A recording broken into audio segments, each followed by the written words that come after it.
Welcome to CC's Political Corner. I am your host, Captivating Christian. And on today, Thursday, the 21st of November, 2019, we have reached day 5, week 2 of the impeachment inquiry, which I believe is the final day. The two people that were testifying today was Dr. Fiona Hill and Mr. David Holmes. Dr. Fiona Hill is a British born American foreign affairs specialist. She is the former official at the National Security Council specializing in the Soviet, Russian, and European affairs.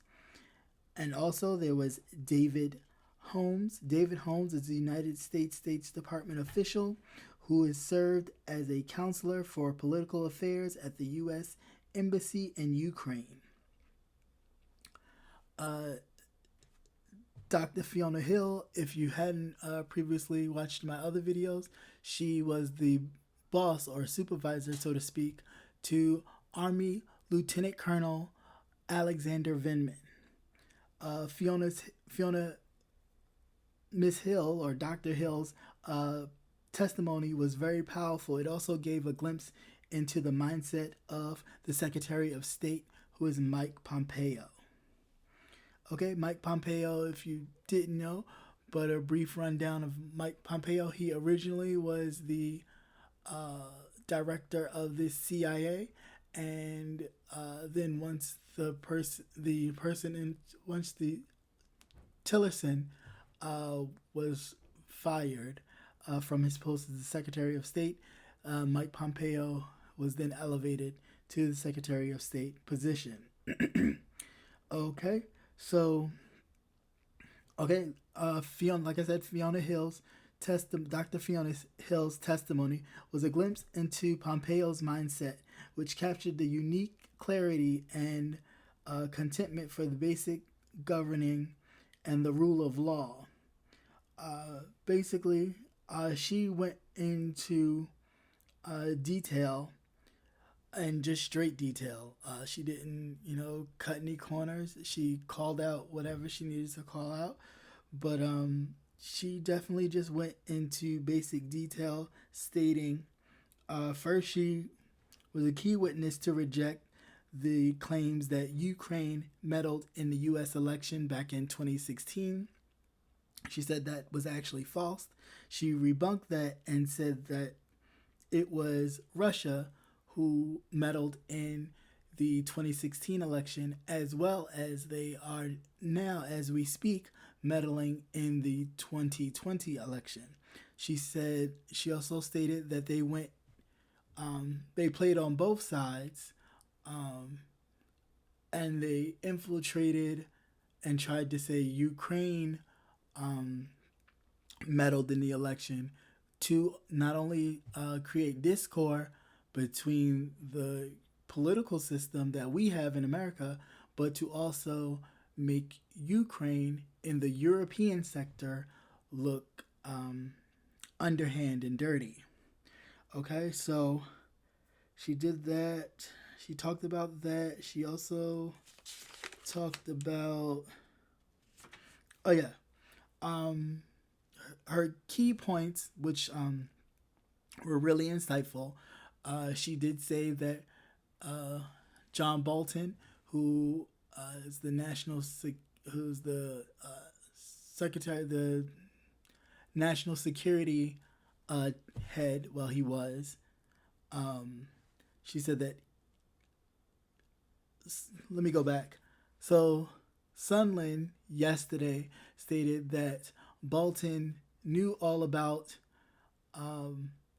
the arrangement that was going to be made between the Ukrainian government in order to receive funds, that he had to give an account publicly that they were going to do an investigation on the 2016 election, as well as the Bidens, Hunter Biden, as well as his father, Joe Biden.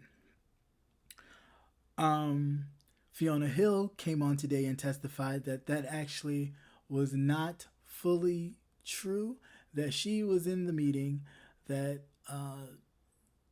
John Bolton was in, and after the meeting, John Bolton requested that she go directly to the legal department and report what was being said because he did not want to be involved in the deal that they were cooking up.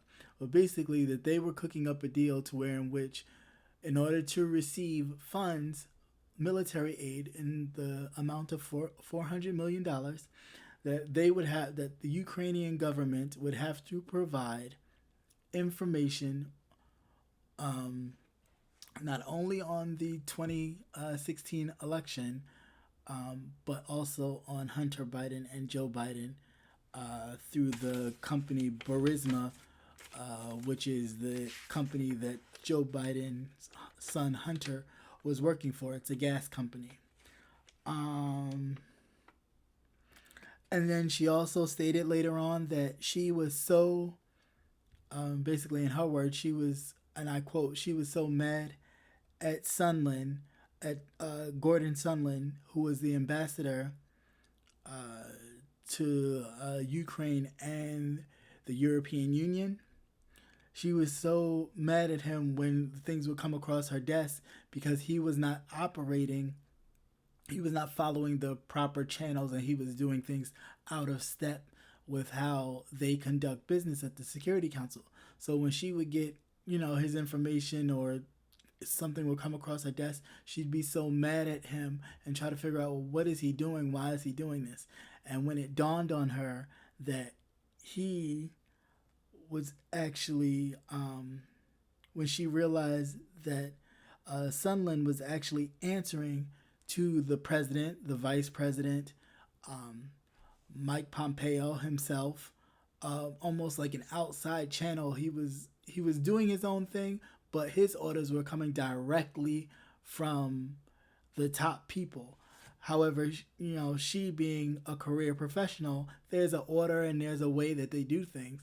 And because it was so out of step for her, she could not understand it. But when she realized, aha, this is what they're doing, I think when they realized that and she started to report it, is when they asked her to leave and she left. Um, and she didn't realize all the working parts until she heard some of the testimony this week. Then we have David Holmes. Like I said, David Holmes, the United States Department of State official. He served as a political counselor for the U.S. Embassy in Ukraine. Excuse me. He was the one to confirm. I don't know if you remember yesterday in Gordon Sondland's testimony yesterday. He basically stated that he was on the phone with Donald Trump at a lunch, and David Holmes was sitting across from him, and Trump was talking so loud that he could hear him. And basically, that's what he was clarifying. He was clarifying that he sat directly across. It was lunch with Gordon Sondland and some other officials, and that he called the president to tell the president that they would do business. And basically, they would do what he was asking, which was investigate the Bidens and Hunter Biden, as well as Joe Biden.